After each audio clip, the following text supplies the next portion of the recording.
할렐루야, 사랑을 축복합니다. 2020년 10월 14일 수요일 영성 랜선 큐티 오신 여러분들을 주님의 이름으로 사랑을 축복합니다. 기도하고 말씀 묵상 함께 하도록 하겠습니다. 기도하겠습니다.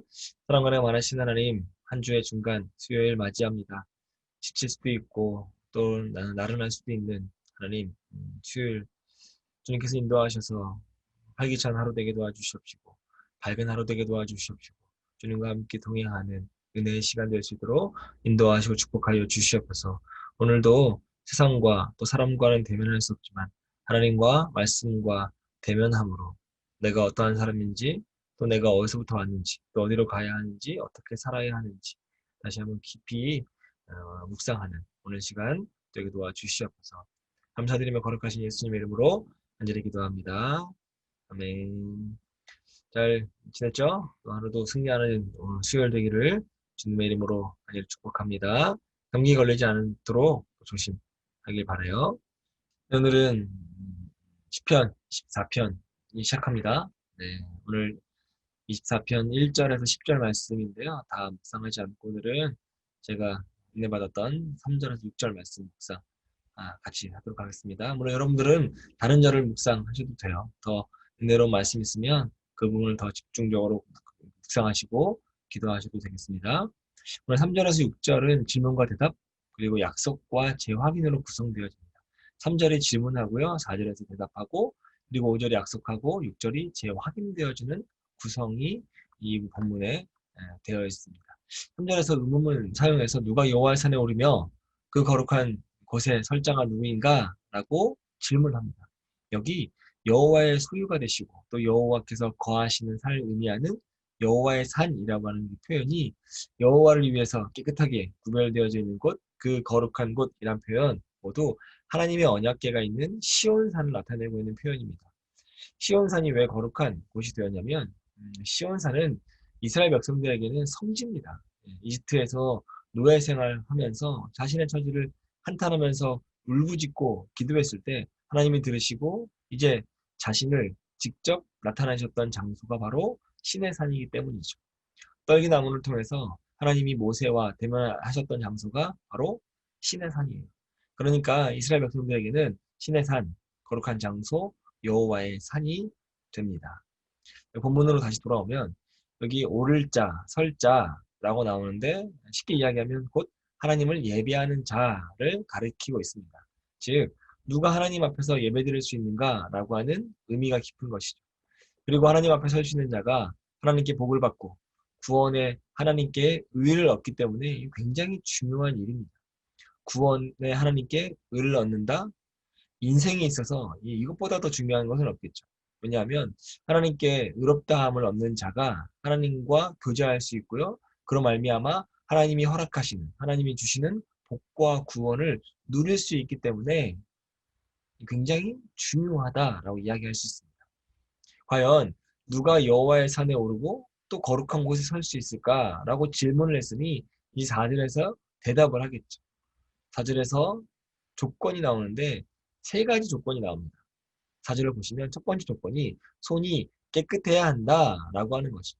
이 성경에서 손이 깨끗해야 된다라고 하는 건 손을 깨끗이 씻는 것을 의미하는 것이 아니고 그 사람의 외적 행위를 상징합니다. 그러니까 손이 깨끗해야 된다라고 하는 건 이 외적인 행위가 정결해야 되고 성결해야 된다라고 하는 의미죠. 그러니까 거짓말, 악행도 단호히 거절하고 멀리하고 하나님께 나아가고자 하는 사람이 갖추어야 될 첫 번째 최소한의 조건이 손이 깨끗해야 된다라고 하는 겁니다. 두 번째는 마음이 청결해야 하고 뜻을 허탄한 데 두지 않아야 된다라고 하는 겁니다. 거룩하신 하나님 앞에 나아가고자 하는 사람은 외적인 행위의 깨끗함만으로는 만족해서는 안 됩니다. 손만이 아니라 그 마음과 뜻이 옳아야 된다라고 하는 거죠. 이 말씀은 성경이 줄기차게 강조하고 있는 부분이기도 합니다.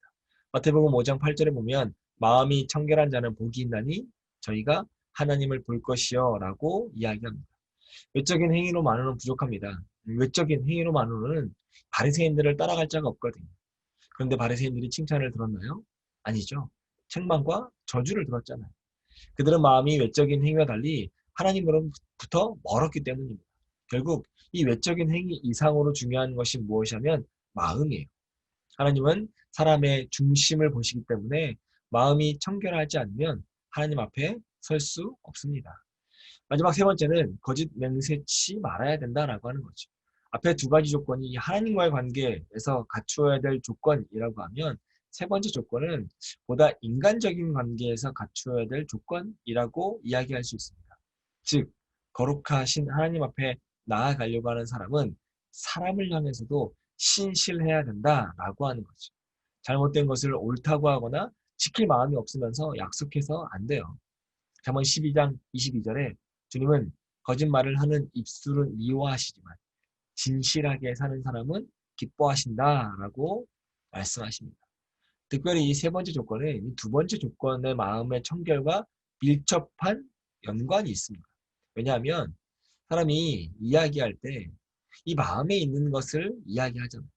그러니까 마음이 청결한 사람은 거짓말할 수 없습니다. 하나님은 거룩하신 분이에요. 그렇기 때문에 아무나 하나님 앞에 나아갈 수 없고 설 수 없죠. 하나님 앞에 나아가려면 우리 역시 거룩하지 않으면 안 됩니다. 오늘 시편 24편 3절에서 6절 우리가 거룩하게 되는 조건 세 가지 말씀을 드렸어요. 다시 한번 리뷰해 봅시다.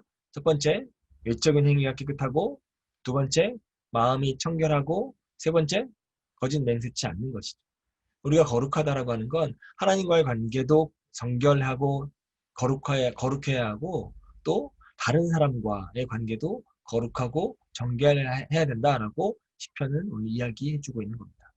우리가 하나님 앞에 서기를 원한다면 예배하는 사람으로 서기를 원한다면 그래서 구원의 하나님께 의롭다함을 받고 주님과 더불어 영원한 교제에 들어가기를 원한다면 이 세 가지 꼭 자격 요건을 충족시키는 여러분 되시기를 주님의 이름으로 축복합니다. 더 묵상하시고 더 깊은 또 하나님과의 내면에서 하나님과의 교제하기를 부탁을 드리도록 하겠습니다. 오늘도 승리하시고 또 행복하고 기쁜 하루 되기를 주님의 이름으로 기도하겠습니다. 그리고 또 목요일에서 만나도록 하겠습니다. 영성의 모든 청년들을 주님의 이름으로 사랑하고 축복합니다. 목요일에 만날게요.